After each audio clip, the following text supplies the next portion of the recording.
Welcome to Hook Potential, where we go over the first hour of a game and figure out if the opener is good enough to hook you in and keep you playing.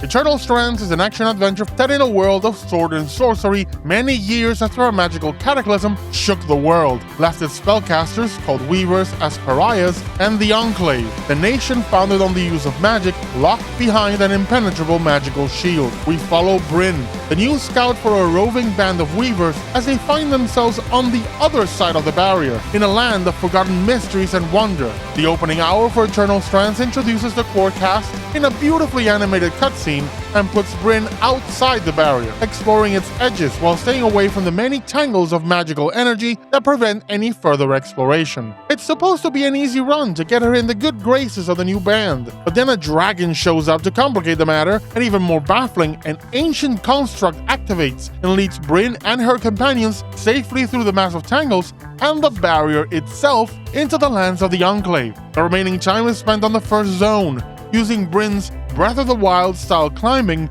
to explore and fight the first of the many giant bosses, climbing over their bodies like it's Shadow of the Colossus. How does Eternal Strands opening stack up? Does it convey a central conflict, or at least some narrative thread to follow? Yes, so it's clear this is a story of discovery, so the opening hour focuses on setting up the status quo for the world and the cast, with Bryn, an unproven scout, suddenly thrust into the prime time, so to speak, while already giving you food for thought on the many mysteries you're to uncover in the lands of the Enclave. That's 1 point for Eternal Strands. Does it convey its core gameplay loop? Most definitely. It's not just exploration and fighting, which, you know, as you're climbing over the monsters, there's the magic system, switching through the mantles holding your spells, learning they can be used to contend not just with enemies, but also the environment, and of course, the crafting system, which is frankly inspired, as recipes, aside from quest items, don't have hard set material requirements. Instead, they have categories, such as metals and cloth, and then you decide which material to use that fits those categories.